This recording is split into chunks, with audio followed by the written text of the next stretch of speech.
Welcome to the Underground, the Steel City Underground, the black and gold standard for Pittsburgh Steelers coverage. Now, here are your hosts, Joe Kuzma and Brian E. Roach.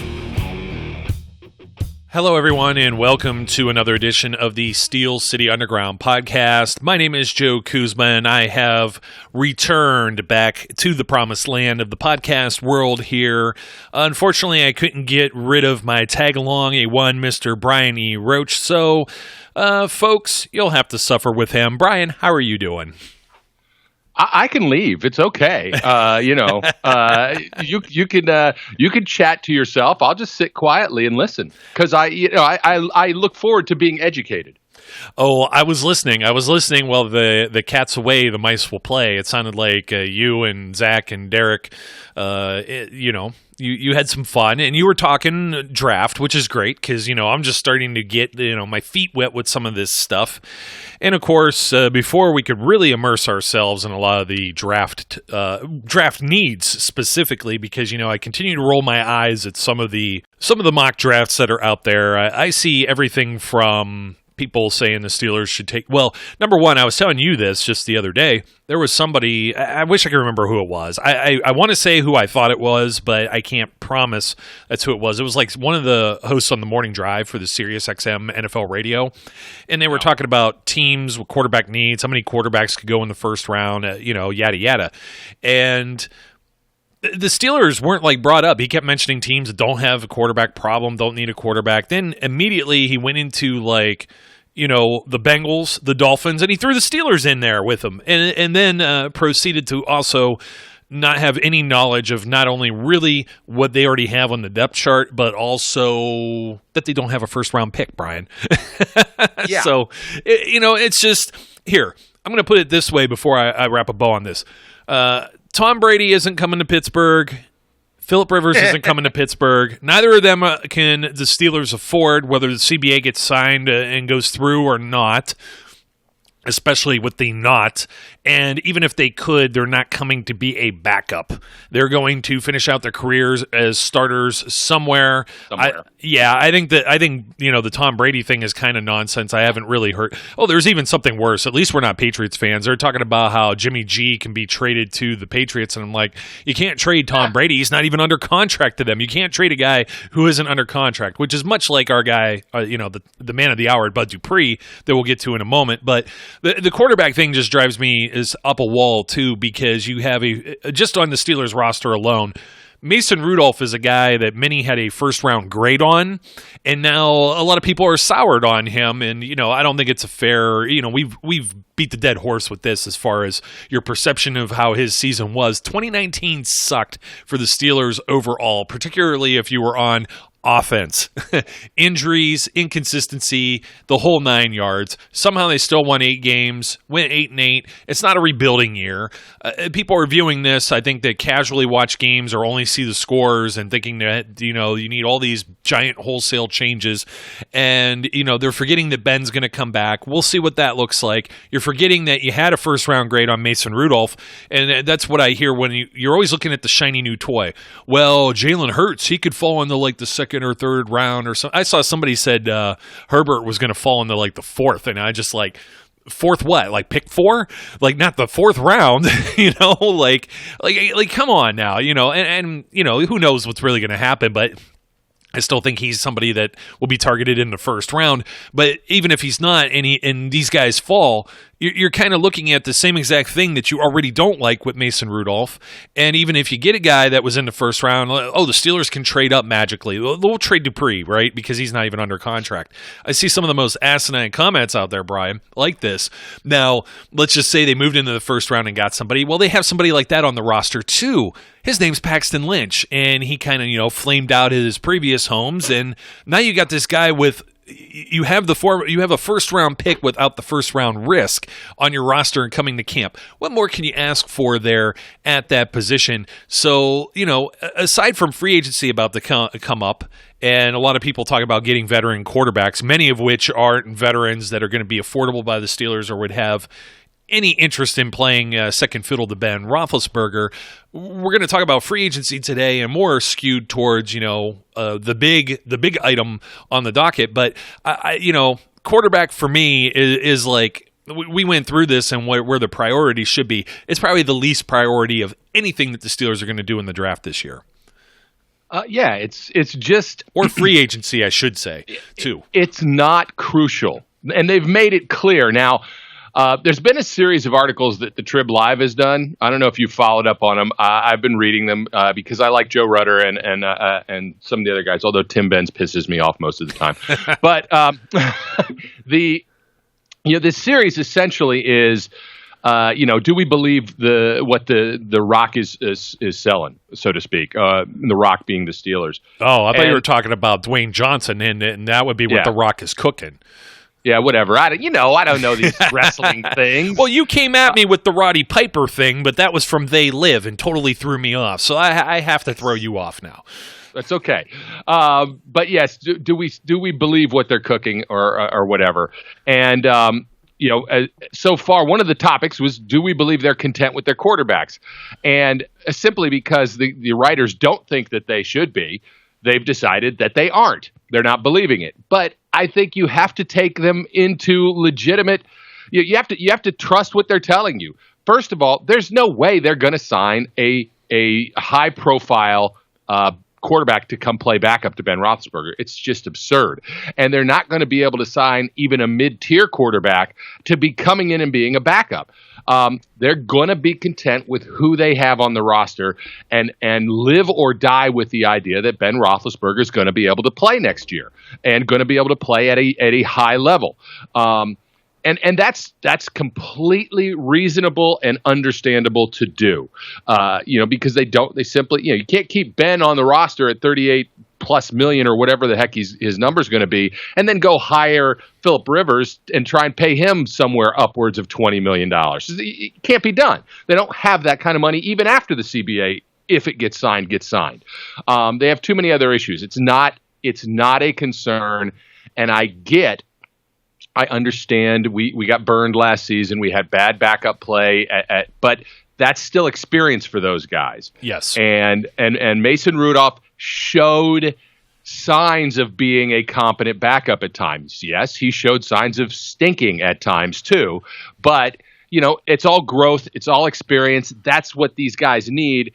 And that's why you draft a quarterback, to try and groom them to be, and let me just state this as clearly as I can, to groom them to be a backup, not Ben's replacement. We keep saying this. His replacement isn't on the roster yet, and probably won't be for another 2 seasons.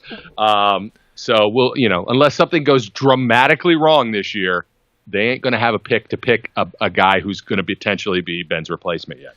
Well, that just is what it is. It's not even just the cost of bringing in somebody, but you look at what some of these guys have done, like Josh McCown. He got drugged back out there in Philadelphia, and then he played miserably. Or Brian Hoyer with the Colts. Like, none of these guys were really all that great as veteran quarterbacks. And you're also, you're taking somebody like Mason Rudolph or Duck Hodges, and now they have some experience, so now they are becoming kind of veterans.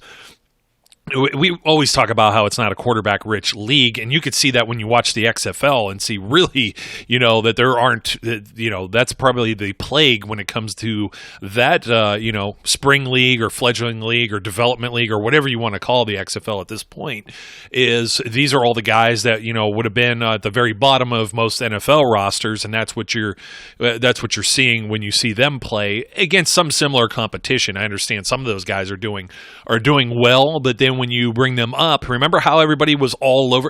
Nobody was saying this stuff about Mason Rudolph in the preseason. Nobody was saying this stuff about Duck Hodges in training camp. Everybody was like, wow, look at this guy, and he's got a cool nickname and everything like that. And so when I see like the offseason talk about, well, we could take a flyer on this guy in the 4th round, well, you're getting another Landry Jones or maybe another Mason Rudolph. It's going to be the same thing. Well, we could maybe sign like a veteran quarterback. Well, the veteran quarterback that you're going to get is going to be like Charlie Batch or or Byron Leftwich or Mike Tomczak or Tommy Maddox. That's what you're going to get. all average guys, right? I mean, not to disparage them, but most of those guys won football games because they had a good or great defense behind them, right? And this is kind of where I'm segueing into the reason the Steelers even crawled to 8 wins last year. They didn't win any games that Ben played, so Ben didn't win them anything last year. All their games were won by Mason Rudolph or Duck Hodges with the assistance of a really good defense. Now, one of those key components of this defense is scheduled to be a free agent, and we are dragging heels and pulling out hair and everything else about what's going to happen because we don't know. The players are voting on the CBA. There's a lot of for, there's a lot against. It sounds like the millionaires club of guys that had the longer-term contracts and made a lot of money have a lot to say about certain things. A lot of the young guys are salivating, looking at it like, hey, I could get paid. So it's going to be interesting to see what's going to happen, and we talked about that maybe 2 weeks ago. So if you want some more in-depth thought on that, go right ahead and listen to that episode. But with all intents and purposes here, I mean, we saw a comment just recently that was talking about Bud Dupree here, and it's kind of positives and negatives because one thing I always see is people talking about him being a one-year wonder or only having one good year, and we're going to dig into that, and we have some data to support that and to compare against some other past players. But just looking on the surface right now it's going to be a tough sell for the Steelers. They've come out and said he's a priority. They want to bring him back, but they don't have the money, and they always play tight to the cap. Everybody's like, why don't they have money to spend on free agents and blah, blah, blah. It's because they draft and develop players that then earn very significant contracts within the organization. They build from within. They're not the Jets who can't build anything, and then have to overpay to bring guys like Le'Veon Bell or CJ Mosley over to their rosters. The Steelers have never operated like that, and that's why they've had a tremendous amount of success, particularly over the last 2 decades. So when you're looking at Bud Dupree, here's a guy that we've pegged for about $16 million a year because that's about where the franchise tag would have him, and we're waiting on. We have, I think, March 20th is the deadline for the franchise tag, Brian, I believe. Yeah, something like that. Yeah, and free agency's like right around the corner there too, so I think it's like almost hand in hand. I always lose these dates, but it's about 2 weeks away here, and hopefully, within a week, we'll know about the CBA. The CBA goes through, the salary cap shoots through the roof. The Steelers now have an abundance of extra funds, and they'll not only be able to keep Dupree, but they won't have to make any other tough decisions. They won't have to mortgage the future. That means they won't have to release any of the I'll say I almost want to call them the 4 horsemen just because there's 4 of them, but I don't know that they're all horsemen there. But you got, Ramon Foster, Mark Barron, Vance McDonald, and Anthony Chickillo. And of those 4, Chickillo seems to be the one that's easiest to say goodbye to, even though, there's not a lot of depth there. But if you're trying to keep Dupree, that's the primary within the same position group there. I made my arguments for keeping all of those guys or whether they would go. Obviously, Vance McDonald would sting the most because they don't have tight end depth. They don't really have offensive line depth either, but maybe that could be addressed in a very deep draft. There's a lot of good offensive linemen coming out from what I understand in the draft this season. So when you mesh all those things together, if they don't have to make those tough decisions, they get to keep their guys, then I'll go back to the quarterback thing real quick. That's not going to mean a hill of beans because you're going to have a good defense. But if you start to get rid of, if you can't keep Dupree and you have to make some other tough decisions, then you're starting to head towards a rebuild, which, that doesn't sound as good on paper as, hey, this thing went through, we got a lot of extra money, and the same team from last year returns this year with Ben Roethlisberger. Yeah, look, as I said, I don't want to keep beating a dead horse, so to speak. But where their needs align right now are where, to a certain extent, the draft is strong. Even with the limited draft capital they have, they can make improvements in this team on the offensive side of the ball. That is where I think everyone with some level of sanity will, kind of fall on that side. We need to contribute to the offense. But, if something were to happen and they didn't sign Bud Dupree, which is why I don't think this is likely, that, Zach and I and Derek and you and I, we've all said this. We've been saying it for months. All of a sudden, if you don't have Bud Dupree, your number one priority in the draft is an edge rusher. And guess what? Guess what? Edge rushers, generally speaking, do not come in and light up the league as rookies. No way. It takes time. Oh, yeah, it's true. I know. It's stunning news. But rookies generally don't come in and tear up the league as edge guys. It takes time. The pass rush moves that they've learned in college, what they're used to relying on, which generally speaking is whatever is their strongest move. Guess what? NFL tackles know how to deal with that, and they have to grow, which is why it takes them a while to blossom into edge rushers. And I know, you and I we've talked in the back room, so I know where our conversation is heading, and I won't spoil your surprise. But if you take the time, which I think you have done, to figure this out, you'll see that that's not just the case for Bud Dupree, which is why the toss about of the term 1 year wonder is absurd and ridiculous. And I'm gonna repeat something I've said in the back halls. You cannot call anyone a 1 year wonder until the future, because you don't know that they're a 1 year wonder. You know they had a good year, but you don't know that they're not going to follow that up. So you cannot label them a 1 year wonder. All you can say is hopefully they're going to continue that progression. Well, you know what? There's a lot to be said about that, and even going into the draft, Brian. I was looking at Bud Dupree's numbers, and a lot of people are saying the 1 year wonder thing, and I definitely am going to have to compare him with other guys that were drafted around him, which I'll do momentarily. But let's take a look at his career, all right? He came in as a rookie in 2015. What was going on in 2015? Well, the Steelers had, swung and missed on Jarvis Jones, right? He had already been on the roster, a year, 2 years? And because of that, they were doing what? Well, number one, they brought back James Harrison, who was, 36 years old at the time, maybe. And, they were...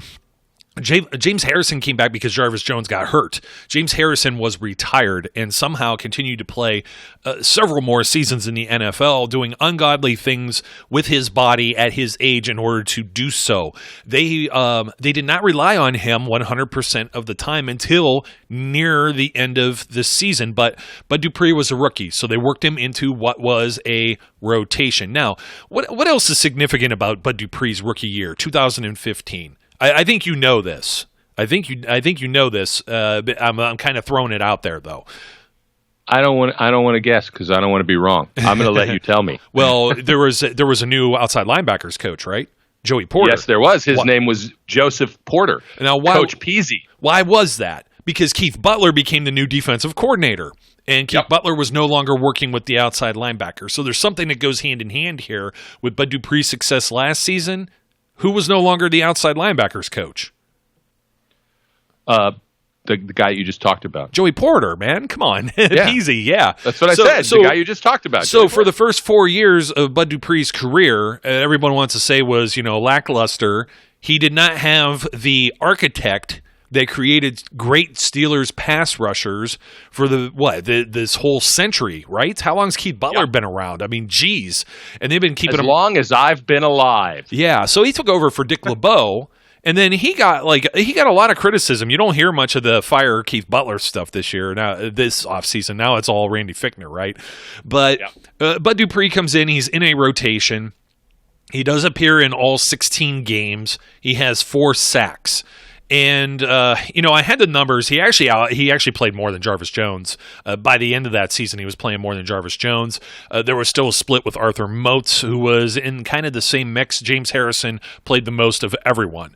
So he was playing opposite James Harrison whenever he did get in there, splitting time.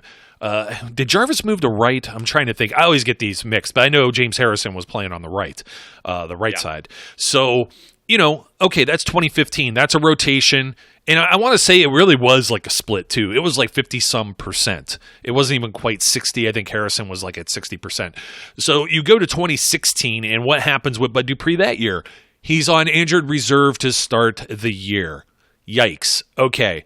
So, let me see. I have this in here about how much he actually played, because it'll say, if you look up statistics, that he played in 7 games, but he really didn't. He played like in 4 or 5. And let me see. I had it here somewhere, and now I can't find it, of course. But anyways, what ended up happening was, here we go. He didn't play a single snap until week 11. When he played a single snap, and that was like a Thursday night game against the Colts, I think.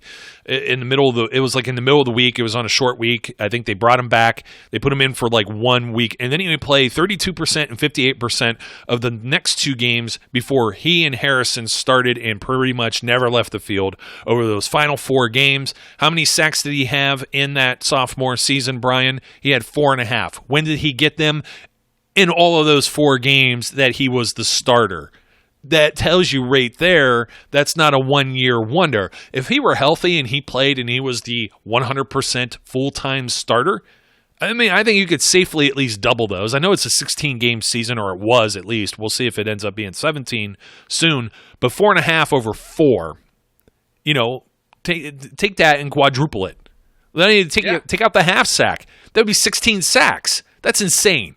So I'm not saying he would get 16, but I think he's a double-digit sack guy that season if he's healthy. You get to I don't go ahead. disagree with that. Yeah, I don't disagree with that. Look, as I said, you look at the beginning of Bud's career, and you can write off the rookie season, because that's still back in the point of time when rookies generally didn't start for this defense. That was the mentality. People forget. You didn't have guys like Devin Bush starting. You didn't have guys like Ryan Shazier starting. You didn't have guys like TJ Watt starting. That was a new concept when Ryan Shazier kind of took it over, right? People were shocked and stunned. We have such short memories.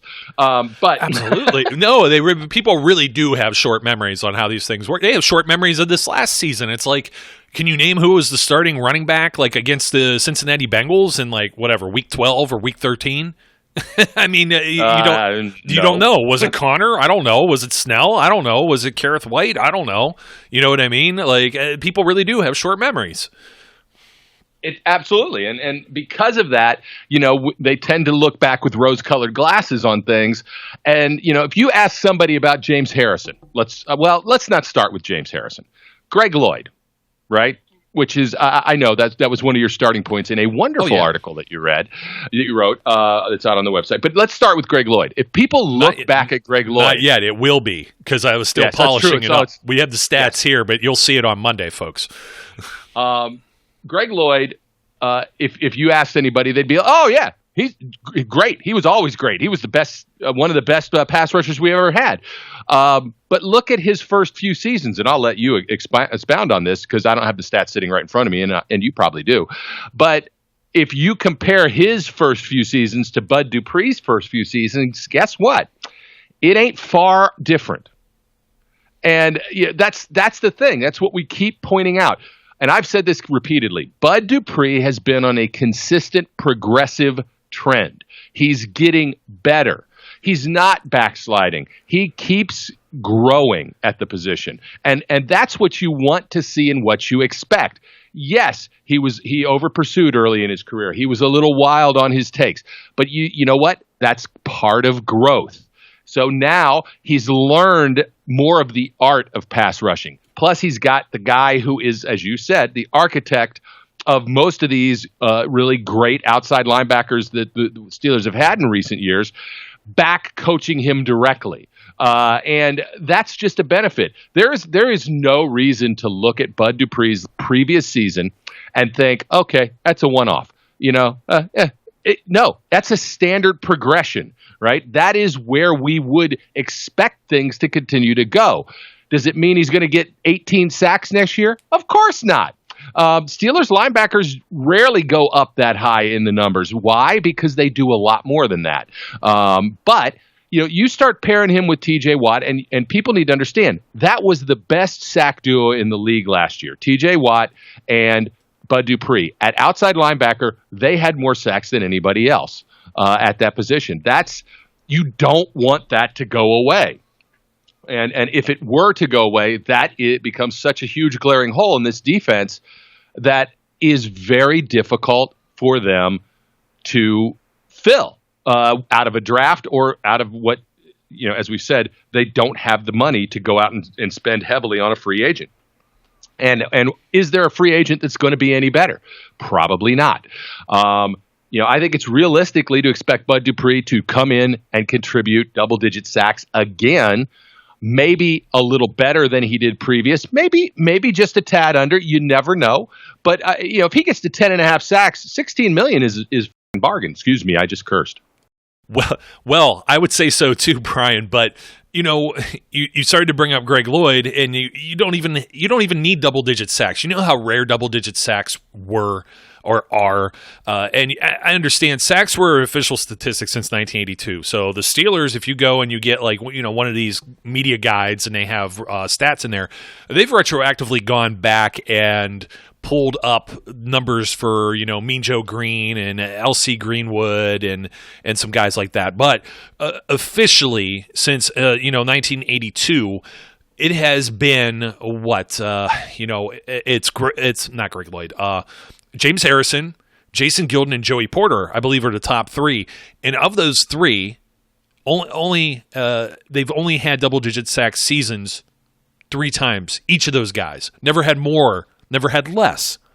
In their long and storied careers, 3-digit sack or double-digit sack seasons 3 times apiece.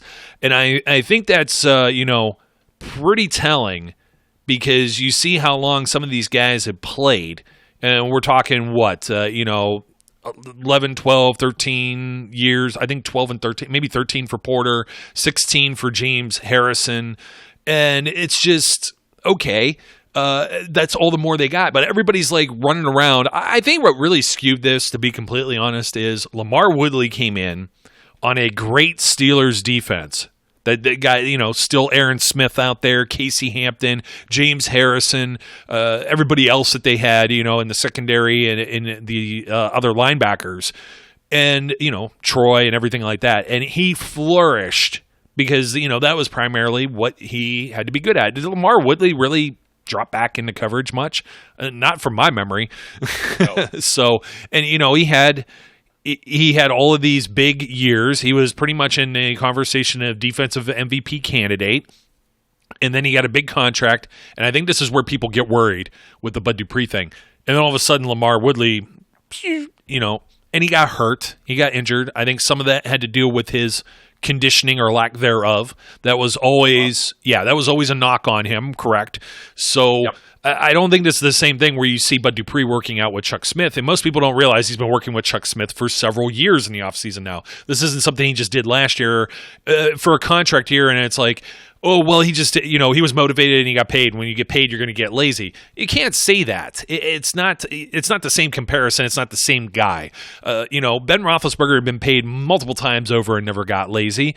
Cam Hayward's only gotten better after being paid. You can't make these type of arguments, but you look back at some of the classic Steelers players, and I think it was kind of funny because the first full year, so this is the second year for Greg Lloyd in the league, and he plays all 16 game starter, and he has a whopping, 7 sacks. That sounds, not too shabby. Well, the same thing with Bud Dupree here, and he plays 15 games in 2017 as a full-time starter when they can this whole rotation philosophy, and he gets 6 sacks. It's on par. He plays another game, particularly against somebody like the Browns or Bengals, he might get that extra sack. It's very, could happen potentially, right? And then, everybody's going to say, well, you know what? But Bud Dupree followed that up and only had 5.5 sacks the next year in 2018. And this was the 4th year under his rookie deal. This was heading into that. Everybody was really PO'd that the team had exercised the 5th-year option. Everybody wanted him cut last year around this time before that $11 million kicked in. Because you know why, Brian? His 5.5 sacks that year just wasn't worth it. But keeping him under their thumb, he rewarded the team with 11.5 sacks. You go back and you look at Greg Lloyd. He went from 7 sacks as a full-time starter to 4.5 and then to 8. And 8 was good enough to get in the Pro Bowl. In fact, he made the Pro Bowl 5 straight years with 8, 6.5, 6, 10, by far his best season in 1994, and 6.5 sacks. This is a guy that was only getting 6 to 7 sacks on average per season. And he was considered an all-pro in 93, 94, and 95 with those numbers. Now, here's where it differs a little bit. And you can't say it differs too much because Bud Dupree had 4 forced fumbles last year. He recovered 2 of those. Maybe he's got this figured out. Greg Lloyd was a maniac at causing forced fumbles. So his pressure, ability to create turnovers, 6.55 and 5 and 6. Yikes! Like 5 to 6 each year that he's punching the ball away from someone. He also, a lot of people are going to say, well, Bud only did that because he had somebody on the other side of him. Well, that's very true. So did Greg Lloyd. He had Kevin Green. So this is one of those things. And I'm going to jump over real quick just before I forget. You look at like Joey Porter. Joey Porter is one of the few guys that shot right out of the cannon early too. When he became a full-time starter, his second year, he had 10.5 sacks. He didn't reach double digits again for another 5 years where he had another 10.5. And he wasn't necessarily the fumble forcing machine all the time. 2 here, 4 here, 2, 1, 3, 4. Most of his time in Pittsburgh. His last year in Pittsburgh before he went to Miami, he had 7 sacks that season as well. So, Joey Porter considered, once again, one of the all-time greats. One of the guys that has, he's up there and for the team records as well. And then James Harrison, who holds the record, well, we know how he bounced around and was barely in the league. This is a guy that, he appeared in 16 games here or there. When he became the full-time starter and he was a Pro Bowler, 8.5 sacks. And he had a tear here where he had 16, 10, and 10.5. He forced 7 fumbles 2 consecutive years. So he got there. He started to regress. He started to play less games. Injuries were piling up. He had 9 sacks in 11 games in 2011. 2012, he had 6 sacks in 13 games. Steelers said, we can't afford this contract. He went to Cincinnati. Didn't really do anything there. Only had 2 sacks. Came back. Now we're talking, spot starter, 5.5. Rotations. This is the all-time sacks leader, Brian. Franchise sacks leader. James Harrison. Debo. Yep. So he's in the same rotation with Dupree, and he's only getting 5 sacks apiece in those rotations too. I mean, and then he loses his job because TJ Watt just comes in and takes it from him. And TJ comes in and has 7 sacks his first season as a 15-game starter. So not necessarily like, does 7 light up the board for most people? No. We need Madden video game numbers. We need the 13 and 14.5 consistently. I think that's a tall order to consistently ask from TJ Watt. I'm not going to say it's impossible. We've seen what his brother's been capable of doing too. I think it's in the family genes, but this is one of those things too where, hey, okay, he caught fire right here, in his second season. But there's many other guys like, Jason Gilden's the other guy that I didn't bring up. So Jason Gilden, rookie season, he appears in 16 games. He's not a starter yet, either of his first 2 years in 94 and 95, 2 and 3 sacks. Becomes a starter, 14 games in 96, he has 7. Regresses in all 16 games played as a starter. He only has 5 sacks in 97. Jumps out, has 11 in 1998, 8.5 in 99. Then he has this streak, once again, Pro Bowl, All-Pro type seasons, 13.5, 12, and 9, before tailing off. All 16 games played at age 31. 2003 had 6 sacks before having a single season where he played with the Jacksonville Jaguars, which is not memorable whatsoever. And most people probably forgot about that. But you see the pattern here. There are very few guys, and I brought this up before, very few guys that are the sack master. That is Kevin Green. And Kevin Green, when he came out, and he played, he ended up playing with the Steelers too for a number of years. And when he was with I'm looking for his numbers with the Rams. He wasn't really a starter. He I don't know. Sometimes it's tough to say a starter because sometimes they're in like sub packages and stuff like that. So you pull guys off the field. I hate saying starts. So games played, 16 and 9. He had 7 and 6.5. Those were his second and third years in the league before he started racking up 16 and a half, 13. Then he had 3. That was a miserable 1991 for him. 10, 12 and a half. This is one of the few guys that's double digit sacks all the way around. He comes to Pittsburgh, 12 and a half, 14 and 9. and then finishes out his career with the Panthers, 49ers, then back to the Panthers, all with double-digit sacks. Very much contrary exception to the rule when you're looking at legendary players. So, and there's an important thing to remember about that guy and those guys that played at that time. They did not drop back nearly as much. Oh, no. It was just... That was their focus, was pass rushing. And at the same time, too, it was more of a run-heavy league, so you would think they would have less sacks. So, I mean, it just tells you how special of a player that Kevin Green was. And then my famous example, too, is just a straight-up bum. I mean, if I had this guy on my roster and he only gave me 1 sack, and, okay, maybe he has promise. He got to the guy once. He played 9 games as a rookie. Let's put him in there. Let's put him in. He's going to play 15 games. He gets 4.5 sacks. Okay, force the fumble. We really don't have any other options, so we're going to stick with this guy. He only has 7.5 sacks. He forced a few fumbles. We're going to stick with him again. This is his 4th year, and this current CBA that's about to expire, this would be, this would be his contract year, unless he was a first-round pick, which I believe he was. 1 forced fumble, 5 sacks. Are you going to pick up the option on this guy? You got to be absolutely out of your freaking mind. He has gotten us not even 20 sacks in 4 years. El Stinko, right? And then in 1997, Michael Strahan has 14 sacks, follows it up with 15, ends up having one of the legendary NFL seasons of all time with 22.5 in 2001, 18.5 in 2003. One of the all-time top pass rushers. And I know there's guys that I've left out of this, maybe Chris Dolman, for example. The Reggie White. I mean, Bruce Smith. Okay. Yeah, they're Hall of Famers, right? That's why, because they were great. They were instantly great. So you got to have a little bit of patience when you're saying 1-year wonder with Bud Dupree, because as we see, all these other guys, Jason Gilden, not so much Joey Porter, but Jason Gilden, James Harrison, and who's my other guy? Who's Greg Lloyd?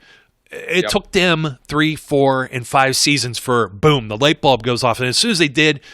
What I'm looking at with Bud Dupree here is probably, Brian, 3-4 years, maybe contract, 3-4 year, right? Deal. Yeah. And that's probably where he's going to not only going to make his money, but that's where he's going to earn his money, so to speak. If we're saying his arrow is trending upward, which I believe and you believe, just like the rest of those guys.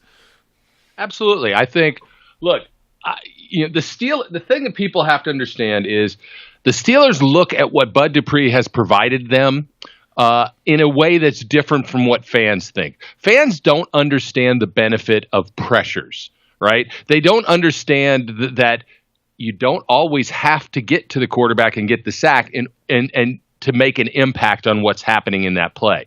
And the Steelers look at what Bud Dupree has provided them over those first 4 years, which is why they went ahead and picked up that 5th-year option, at just the pressures he gets. And they appreciate what he has offered to them in that time frame a lot more so than I think fans do. Like I said, we get focused as fans on numbers, and the number that we think about is sack numbers. And so, if it's not a double-digit sack year, then he stinks. He's terrible.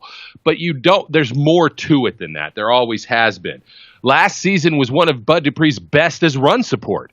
He has gotten so much better, and you just have to understand that the Steelers know that and they see that, and they have to think he has more productive years in him. Look, they're going to do what they can do. Now, as we know, if the CBA does come through, the likelihood that they will be able to do a hell of a lot more and seal a lot of these guys up, extend contracts, and get their defense in order is going to be greatly improved. If it doesn't pass, the Steelers are going to find a way to maintain or retain Bud Dupree one way or the other. I just can't conceive of a scenario where they do not do that. And the upside is it's going to be a win for them. I think realistically that has to be the expectation, no matter what the scenario is. Whether they tag him and it's another 1-year contract year, and that means Bud's got to perform, or whether they manage to get a long-term deal done that is acceptable to the team and acceptable to Dupree because the CBA gets signed and they can figure out how to manage it. Whichever way it works, I think the Steelers are going to come out ahead because the negative of not signing Bud Dupree is so much greater than keeping him. Yeah, I mean, and of course the negative would be they gotta go get another guy. They could draft probably. I don't think they're going to be able to afford anyone that's out there. And even the guys that might be out there, you take a look at some of the same guys that were drafted with Dupree. Vic Beasley had 4 sacks. He was a full-time starter as a rookie for the Falcons. Had 15 and a half his second year, and has followed those up with seasons of 5, 5, and 8 sacks. And he's appeared in practically all those games. He's only missed 2 over those 3 years. He's only had 18 sacks. There's Dante Fowler, who likely going to command a big paycheck. You take a look at what Fowler's done. Okay, last year with the Rams, 11 and a half sacks. But the light bulb didn't go off for that guy right away either. You had a 4-sack season, an 8-sack season, and then split between the Rams and the Jaguars. He had a 2 apiece in 2018 for a total of 4 there. Shane Ray, the guy that was taken right after Bud Dupree, what's he doing these days? Didn't do anything last year, Brian. Not a thing. But so he had 4-8-1-1 with the Broncos. It completely I don't even think he was anywhere. I think he went to Baltimore and then did nothing, didn't he? I'm taking a look at this right now just to. Currently a free agent, and I think my memory serves me correctly. He was released prior to the beginning of the regular season, and nobody went to go acquire his services. You have Shaq Thompson, 5 years with the Carolina Panthers. You have a 1-sack season. Now, I'm going to tell you how many games he's played. He's played in 14 games of all 5 of these seasons, so he's missed 2 a year.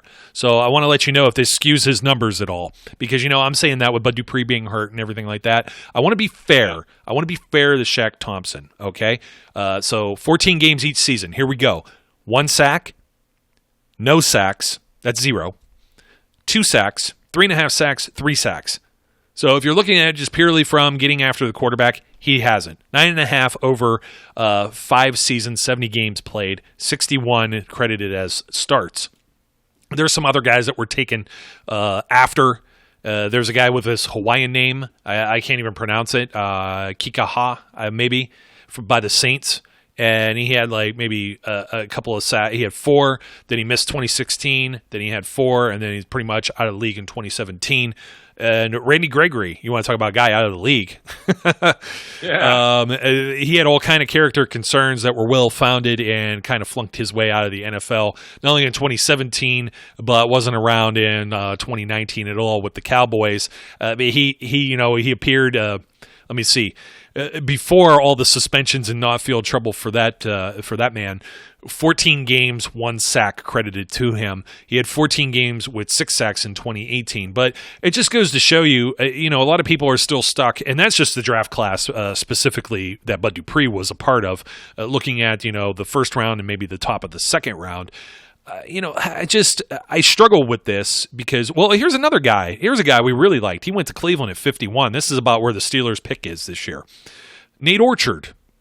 Remember Nate? Mm-hmm. I really liked Nate. I liked Nate Orchard. He had 3 sacks his rookie season, none his second season. I believe he was banged up, didn't really play. He came back in 2017, 2 sacks. He played last year sparingly for the Redskins, had a single sack. He was with 2 teams in 2018, didn't really register much of anything, and has kind of flamed out the average NFL career, as we would say. So most of these guys, some of them, if you're bleeding into the first round there too, much like the first rounders, you're going to get 4, 5, maybe 6 years in the league. And if you haven't produced, teams are moving on. And teams have already moved on from a lot of guys in the circumstance of Bud Dupree. We had, Eric brought this one to our attention too, that Marcus Golden is probably going to be out on the market here, formerly of the Arizona Cardinals in 1 year with the Giants last year and had 10 sacks. You think he's going to be asking for in the ballpark of a $16 million contract? I kind of wonder. Yeah, it won't surprise me. But look, the deal is all the free agents are going to try and get whatever they can get, right? And there is always a team stupid enough to overpay one of them, or all of them. That's the way free agency works. Zach Meckler is, the professor of football, is well known for saying the following statement: free agency is stupid. And the reason it is because when you get involved in it, you are going to pay more than you should. And the Steelers have been, we're going to get lit up in the comments for this statement that I'm about to make. They have been exceptional at navigating free agents and either finding targets that were beneficial, Steven Nelson, James Ferrier, more, there's way more, that they don't have to overpay for, as much more so than the duds. And yeah, I know the dud that was there this year. But even then, they didn't overpay for him. Yes, based on what he did, I guess they did. But at the time, everybody thought that was going to be a great signing. And I just don't want to beat him up, so I'm not even going to mention his name. Another he who should not be mentioned. Which guy are you talking about? You talking about LG, Ladarius Green? No, that's a different scenario. There's I don't know whether they just didn't do due diligence or whether there was no way to know that he was just one concussion away from being done. No, who did you fall in love with at training camp this year? And everybody did, and everybody thought, oh my God, it's going to be fantastic, and then he couldn't catch a damn ball. Oh, Dante Moncrief. Oh, yeah. Yeah, there you go. You know what? I was just thinking about him this morning, too. It's kind of weird because we're talking about free agency. You're talking about, wide receivers. I know that one of the names floating around with Marquise Goodwin might be on the trading block. He's set to earn $10 million over the next 2 years. And I said he'd probably be out of favor with the 49ers. I was kind of surprised. I thought maybe they'd stick another year, but I guess they're going to eat some of the dead cap, maybe. But you take a look at, and this is going to be probably our next topic, is the wide receiver room. It's like, where do you make room for somebody like that? And does he end up being another Dante Moncrief? And yeah, you know what? There's a lot of that. You see things in training camp that you really like, right? Yep. And everybody has their favorites. They have their camp phenoms. A lot of people really, I liked Dante Moncrief. A lot of people really loved, Devlin Hodges. A lot of people, rightfully so, thought that Mason Rudolph won the backup spot over Joshua Dobbs. And then you get into the regular season, it's a whole different ballgame. I mean, because this is the cream of the crop, the creme de la creme. You know what I mean? You got the same thing going with the outside linebacker core, too, because the same kind of arguments, Brian, can be made. Guess what? Where Bud Dupree plays. Now, I understand Anthony Chickillo, he's been primarily a special teams guy. He's been a spot guy in rotations and stuff like that. I'm kind of looking at him almost in the same kind of terms of, we know who he is, we know his role, and if they can improve upon that, they will. But do they improve upon that with, Ola Adeneye or Tizar Skipper, who didn't even make now, here's a guy that, he made the team and then got released, I think. I was the one who said he wouldn't even make the team. And, I took a lot of heat for this last preseason because, he had like 4.5, 5.5 sacks or something in the preseason. He had one in every single game, and 2 or 2.5 in the one also. And, we're saying, hey, it's the XFL level of competition. The preseason is not the regular season. And then Skipper, he was picked up. I think the Giants had him in there, and then they didn't keep him. And the Steelers brought him back, depth concerns and things of that nature that they had with their depth chart. And he's there currently, I believe. I believe they signed him to maybe a reserve contract or a futures contract. I believe he's still, within the organization right now as part of like the 90-man roster or part of what will be the 90-man roster, I should say. Ola, he had some injury concerns and stuff like that. He could be a guy that's still developing and brought along slowly. He's still young. These guys are still young. And rightfully so. If you put them out there, I think they're going to struggle. I think in years to come, they could ascend to have a season like Dupree just had. So it's kind of like the James Harrison thing where, he had to bide his time in order to, get his piece of the pie, get his share of it. And that's where we're looking at here. I don't think by any means you could be like, well, I'm not paying this guy this amount of money. That's ridiculous. And let's just say la vie. Let's let him walk and we'll just have Ola or whoever, or we'll get somebody else. We'll get somebody else in there to just kind of fill in there, right? And, that was where I wanted to find this question with Mark Cabali. And why can't I find it right now? We were just talking about this, in the back rooms, and somebody was asking him about, spending the money and whether or not it would be an issue. Oh, here we go. This was the question.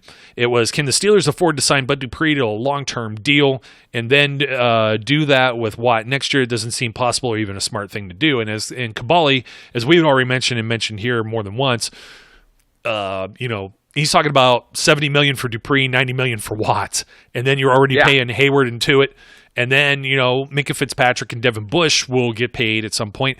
Hold on. Slow your roll here, Mark. They will get paid. Minka is going to enter the third year of his contract. He'll get a fifth-year option. He's going to be relatively inexpensive for the next 2 years. He will still be somewhat inexpensive with that fifth year before he lands the big payday. It's kind of, he's following the trajectory of TJ Watt right now. Devin Bush, same trajectory, just kick it another year into the future, right? Or two. Yep. Wait a minute. Yeah, because Minka, that would have been his second year last year. So you look that far into the future, what are we talking about? 20, 23, 24, something like that. I don't know that Ben Roethlisberger and his ginormous contract still going to be a problem.